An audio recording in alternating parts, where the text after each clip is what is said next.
Hello, Shankum. No, Dennis. Doesn't sound good when you say that. I'm just copying you. Put on. I don't Well, of sound course like it is. that. It sounds like you saying it. Okay. We're going to start again.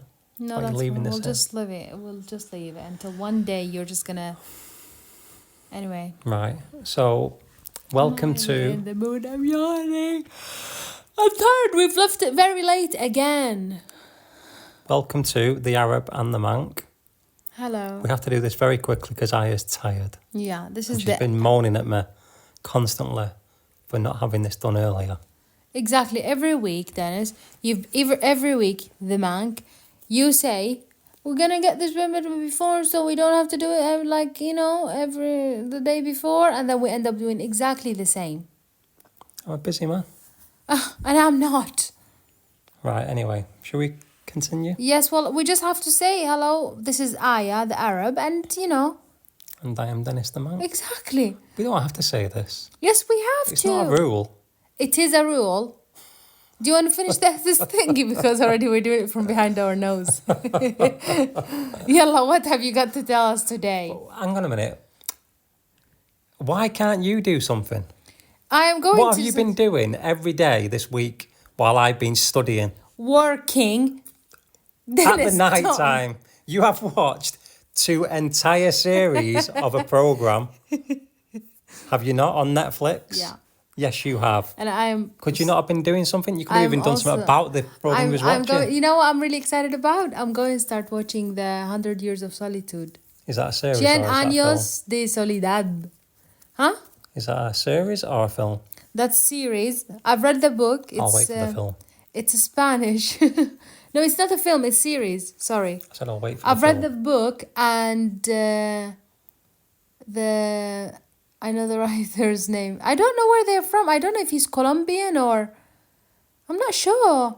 Because he's called Gabriel Garcia Marquez. And my absolute best friend is Garcia. Mm-hmm. Garzón Garcia. It's But very, they don't say, in Colombia, they don't say like the Spaniards. They don't say, like they say Barcelona. Mm-hmm. Barcelona. They say Barcelona, Garzón, Garcia. Okay. Anyway, Good so to know. yeah. Right, my love, what are you talking about today? What are you going to talk about? talking about a guy called Lincoln Hall.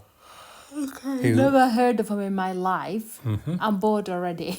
I'm just joking. He is an Australian. Oh, He's an Oz. that's what he says. Yeah.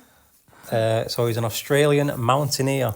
Do you know what a Right. mountaineer does? Yeah, someone who goes to the mountains or Well climbs Yes. them. Is that right? He did. He does climb. Yeah. So he climbed Everest in 1984. Okay. Do you know how tall Everest is? Is it like 9,000 feet? 9,000 meters almost. 9,000 meters. So 10 It's actually kilometers. 8,849 meters. Oh, يعني 9 kilometers almost.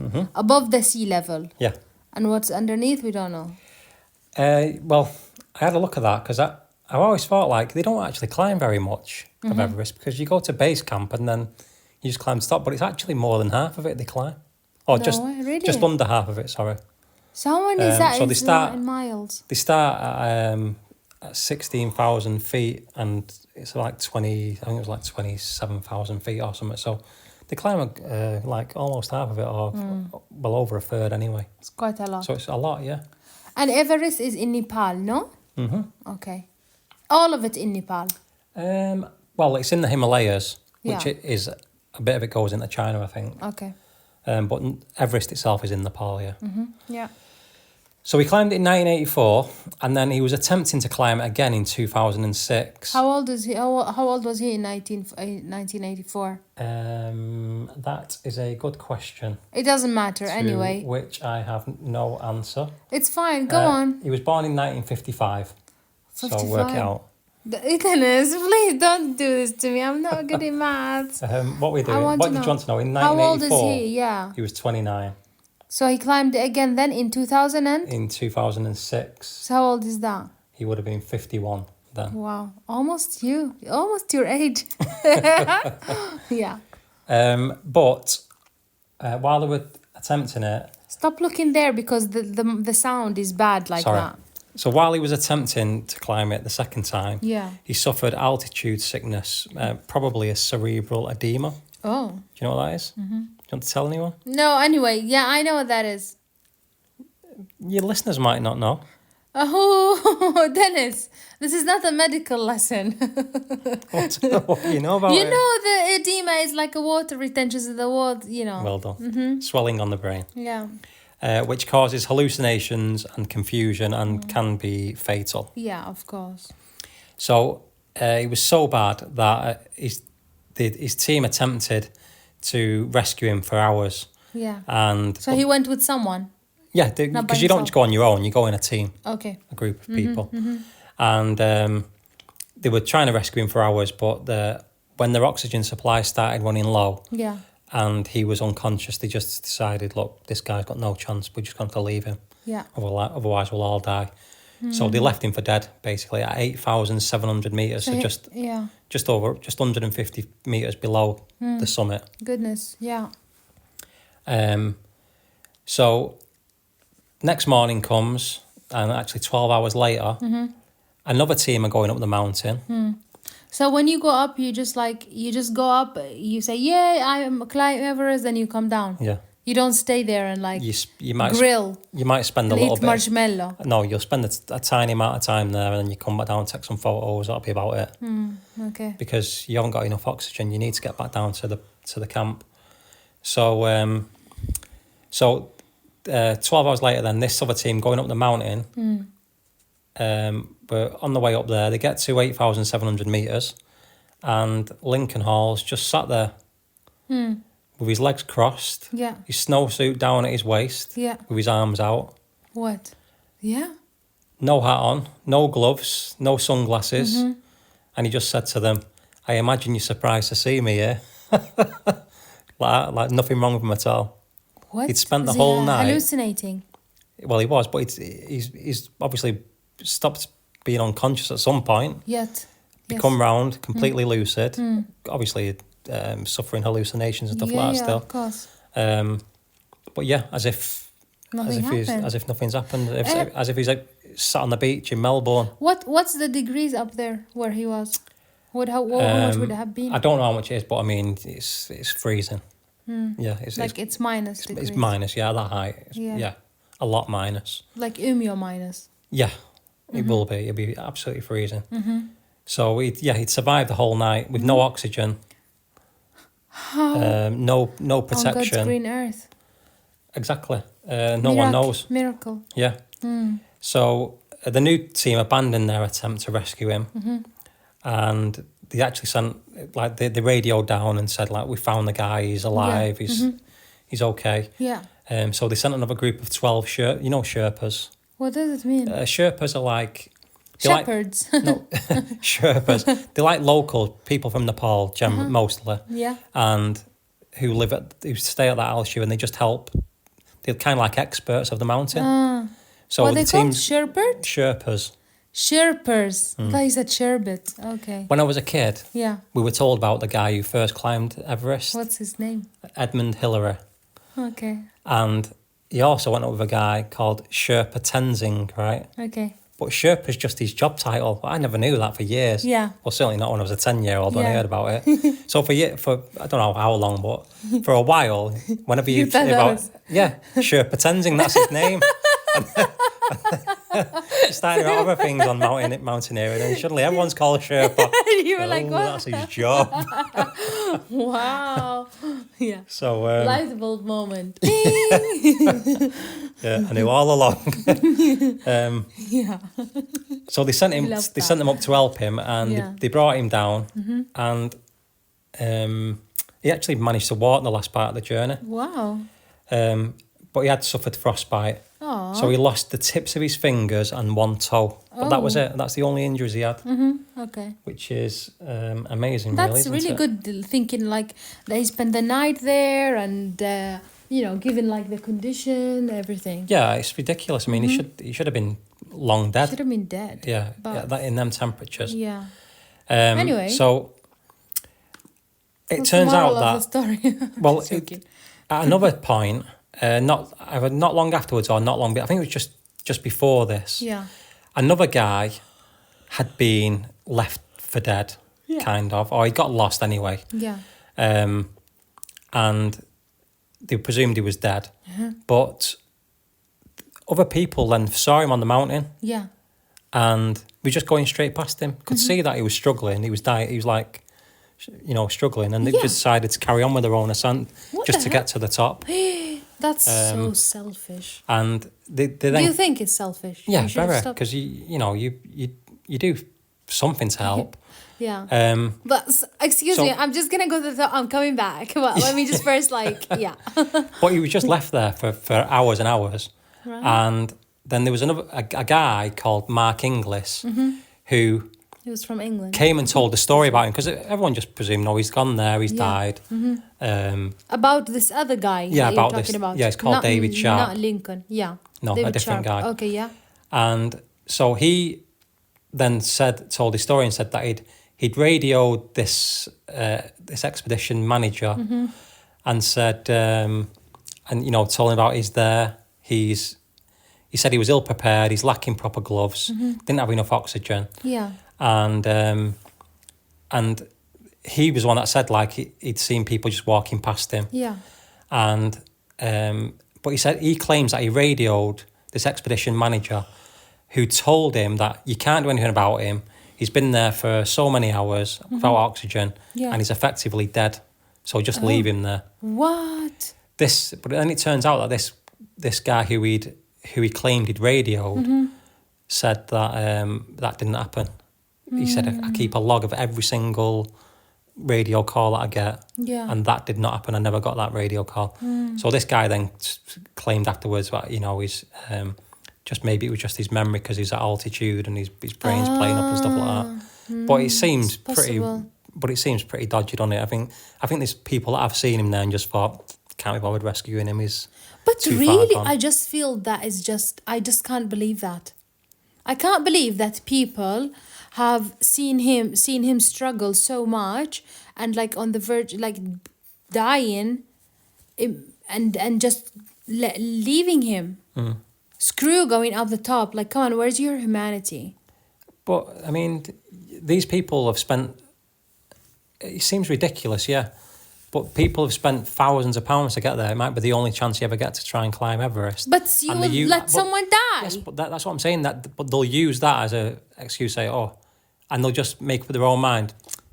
He's probably not going to make it. We might as well just carry on. You know what I mean? It's sad, I just don't feel like it just doesn't click in my head. But look, so obviously, luckily, the guys that found this Lincoln Hall, they say like. The main factor is that he was alive and he was conscious, whereas this David Sharp wasn't. Was clearly struggling. He was probably unconscious when a lot of people had seen him. So that obviously makes the rescue a lot easier when the guy's conscious. Yeah, of course. But yeah, to not even attempt, it seems a bit. It just doesn't make sense to me.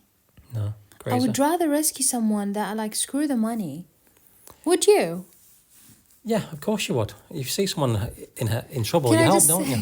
Oh my God, I know I've told you this before, but I'm just looking at you right now and you've got the perfect nose.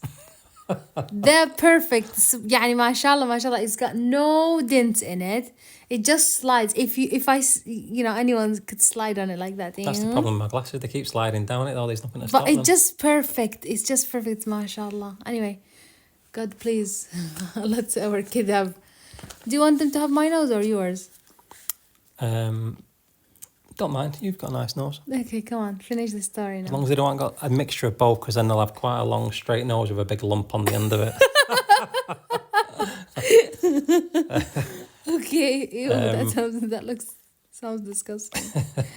So the guy that found one of the guys that found him is called Daniel Mazar. He actually, the first time he ever climbed Everest himself, he went with a group of, at the time it was Russia, but he was a Georgian, the guy he went with. Going back to George from last week. Oh, yeah. And so he was with a team then, but then they went in pairs to go up to the top, the final climb. Yeah. And they paired this guy who was going up the first time with this 50-year-old Georgian, or 51 or something it was at the time. and they got to the top, but on the way back down, he got into trouble. But he dug him a snow hole. He was unconscious. He took a hole. And he couldn't get him down on his own. It was impossible. So he dug him a snow hole and then covered him. So at least he was protected from the weather. And by the time he got down to base camp, he alerted others, and then they went up and rescued him. But it turned out this Georgian, he was the second oldest man at the time to ever climb Everest. Oh, okay. And he only had one functional lung as well. Oh my, those guys are mental. And the team that sent them, they actually told this Daniel Mazar, because it was his first time going to up Everest, they said, you might die. We put you with him because we were sure that none of you would get there and you'd just give up and come back. Yeah. So, but they didn't, they got to the top. They just struggled getting back down again. Yeah. But he became like a top guy in mountaineering, that Daniel Mazar afterwards. So anyway, that's the end of the story. But what I wanted to ask you, my love, is about 1% of people attempting Everest die. Right? So why would you risk doing something where there's a 1% chance that you're going to die doing it? There is 1% chance of dying by doing anything in the world. No, there isn't. Yes, there is. No, there is not. There's 1% dying driving the car. There's 1% dying. No, there's not. Yes, There's 1,000,000 to 1 chance of dying if you drive a car. Not 1%. 100 people don't go out in the morning and one dies, do they? No, you're right. But can I just ask you a question before we start arguing, my love? How much does it cost to go on Everest? You said that the people going up there and said I've spent thousands of pounds. Excuse me, really? Yeah. Why does it cost Because so much? you've got to get to Nepal first. You've got to get a helicopter to base camp or whatever. Really? Yeah, you don't think that flights to base camp in Everest, do you? You just You've got to pay for all the gear to go there. Yeah. It's an expensive job, mountaineering. So how much?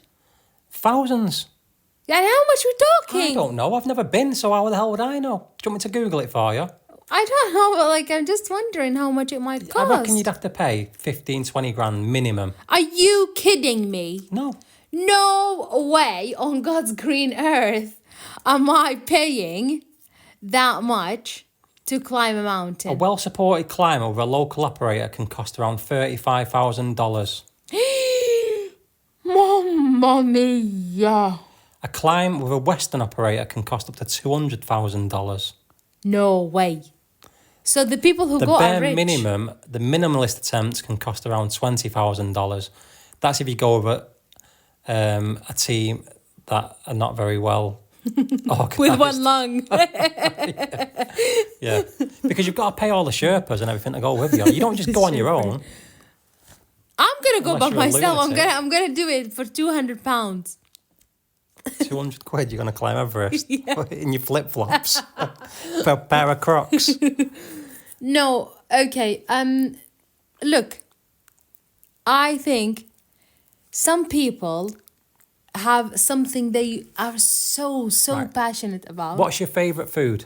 Dolma, يعني. Right, if I told you Yeah. that every time that you eat dolma, Yeah. there is a 1% chance. So if you eat dolma 100 times, there's Yeah. a very good chance that you'll die Yeah. eating one of them. You're telling me you wouldn't stop eating dolma? No. Yes, you would. Don't No, lie. I would. You, Dennis, are you in my brain? Come answer for me. Come I'm take a answering slap for as you. well. I'm No, telling you, you're a liar. Dennis. You'll start eating again when you're 80. No, I wouldn't. I would eat it now. Right, then you'd be dead by now. Fine. What can I do? Then you'd be an idiot. Anyway, I wouldn't do it. I'm Can't. not that- Can you just first apologize for saying that? No. Yeah. No. if you're saying that you would eat food, Yes. If I knew that there's a Dolma is going to 100% kill. chance. No, not 100% A chance. 1%, 1 in 100 chance that you're going to die. Yeah, that's fine. I don't believe you. Well, I'm telling you, you are I'm- sitting in I'm my not brain. believing Have you you. opened my brain and looked inside to see if I'm lying or no? Have you? No, Exactly. no, So right. you are asking me or okay, no? it's easy to You say are that. asking me or no? I'm asking You are asking me or no? I'm asking you. Okay, so why, I'm giving you an answer. Why would I be lying to you? You wouldn't even go on the fairground ride a couple of weeks ago when we were the kids. Which one is that? The thing that went up and down. I'm not going on that. Too scary for me. No, I was not feeling well. Oh, really? Is that what it was?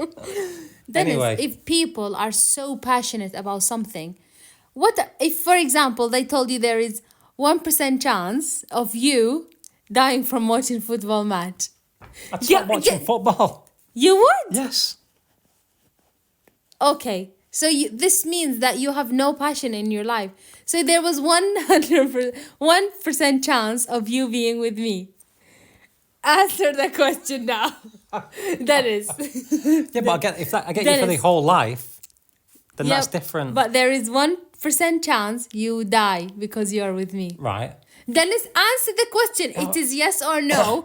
Don't elaborate. I am not asking you. It's an MCQ with yes or no. Right. Yes or no. Yes or no. No. First, give me the answer. Then justify. Right. No. What? I wouldn't go with you then. You wouldn't become with me. No. Because I wouldn't know you like I know you now. All I would do is just see you and no, then you've known me. You've known me, and then they said well, to then you. Okay, then yeah, I'll take the risk. But that's different because I'm getting you for the whole life.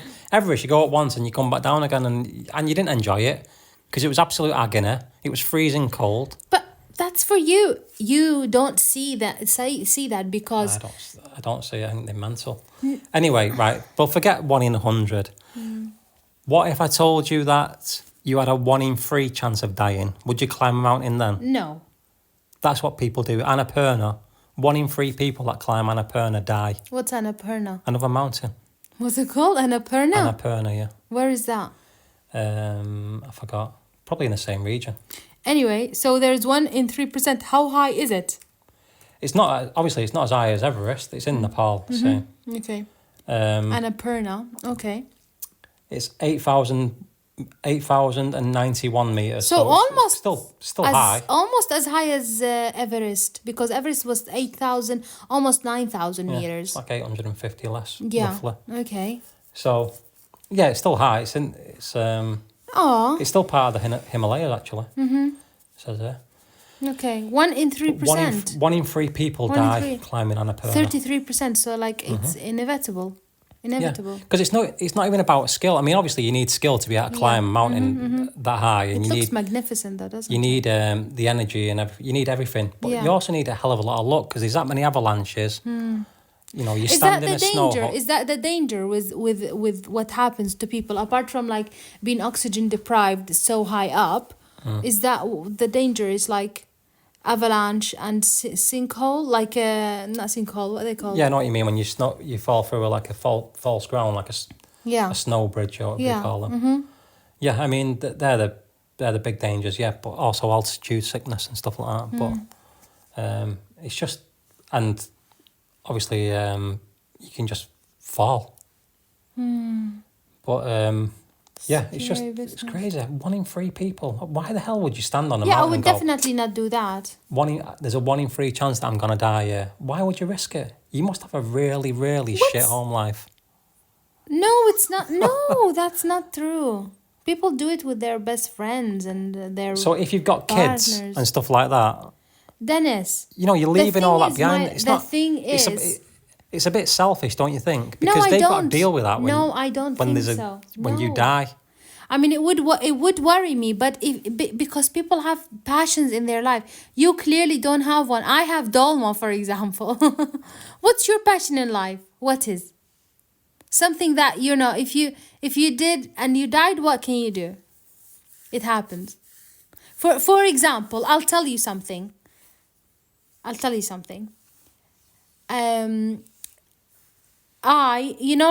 People go to Mecca.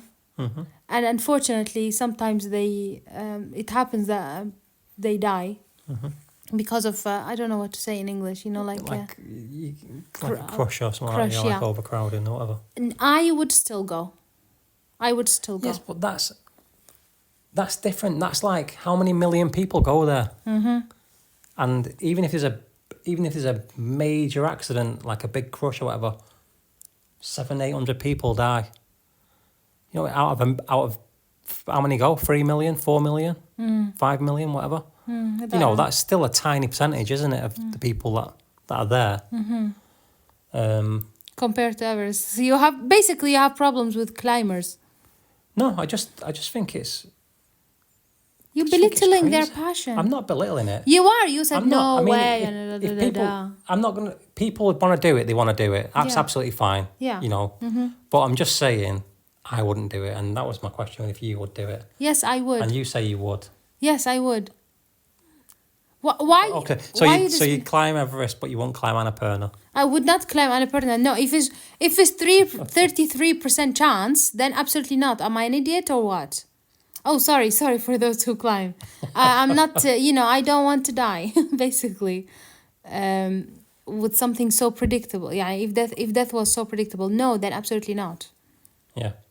So anyway, in other news, today a girl's been given a bravery award for her sister got attacked by a crocodile. Yeah. And she fought the crocodile off and saved What? her sister. Do you not remember that story? Oh yeah, I It was just about 2 or 3 years ago. I think. heard it in the radio today in the gym when we were there. But do you not remember the actual story? No, tell me very quickly. We don't have much charge. What I don't happened? remember the full story myself, but I'm just saying the 2 girls, one got attacked by a crocodile, the other one fought it off. Was that in Australia? It might have been. Okay. So if our lot was being eaten by a crocodile, would you fight the crocodile? Yeah, I would. I would. I would put myself in front of my loved ones. Yes. Okay. Would you? I'd eat the crocodile. Would you? There. If it was Sean, would you fight the crocodile? Don't know. Sean, I'm sorry if you're listening. What do you mean? So that I mean, I'd like to think that I would, yeah. Because it's pure instinct, isn't it? So you don't know what you'd do in the moment. yeah. You might just completely freeze and just start screaming, or So what? just Like be in complete shock. if you're not gonna rescue your brother, how are you gonna rescue me? Like I said, I would like to think that I would try to, yeah. Yeah. Because I mean, what can a crocodile do once it's got one person? It can't really do much to the second one, can it? It's only got one mouth. Yeah. It's not like a bear that can use both hands and kill you, crush both skulls with one hand each. Crocodile ain't gonna do that. They're very heavy. They can like slap one on the head with their very heavy tail and crush the other one. I don't know if this is true, but I heard about crocodiles as well, is that the force of the jaws are so powerful, but once the jaws are shut, you can just put an elastic band on it and won't be able to open them again. So what you're basically saying, don't go to Australia without an elastic band. The one that's really big. So does it matter where I put it on their mouth? Just in case in the future they attack my sister. Just put it on the front, and if you just put a blindfold on them as well, I think that. So how did she rescue from that? I don't understand. How did she rescue? I don't know. I think she just fought it, stuck her fist in its And eye or something. are they both okay? Yeah, I mean, she had some serious injuries, but yeah, she survived. okay. She's okay, yeah. Okay, lovely. Right, so Aww. just wanted to see if you would save your sister or Of not. course I would. I would die for my siblings. And, like... But we've already established that you won't be able to run away anyway, so you might as well fight. Yes, I always, wallah, then it's in my prayers. After I pray for, having kids and prosperous life, I always says, please, God, in my last day, don't let it be a lion running after me, because I will sit and say to him, please, I will hand him the fork, please stab me and eat, because I can't run. Anyway, thank you for doing the story again. Next week, I think we should do a Christmas special, and we're having a break on Christmas week. Okay. So next week is on me. Okay? Okay. It might not be your traditional podcast that we're doing, but it's gonna be me. I don't want you to worry. And we're gonna record it much earlier because I'm much more organized than you. Okay. All right. Well, thank you, our listeners. Thanks for listening. If you are listening, whatever platform you are listening, how many times have I said listening? Please don't forget to subscribe. Your support is very, very important to us, and we really appreciate it. We've got YouTube, we've got Apple Podcasts, we've got Spotify. Everything that you can think of, we have it. So yeah, don't forget. the like and the share and the comments. Someone commented, by the way. You always say to me, like, has anyone commented? Finally, we've got a comment after our 10th episode. Someone said, why are you still doing this? no, they said that what they say, it was like actually on YouTube. They said I don't listen to the actual story as much as I just laugh with you because it's just funny. So yeah, good. That's good, isn't it? Yeah, I guess so. We're keeping them entertained. Anyway, how about you do the closing? I can't remember how you do the closing. Just what do you say normally? creative. Come on, quickly, because the telephone is Okay, dying. good night. No, not again. Okay, good night.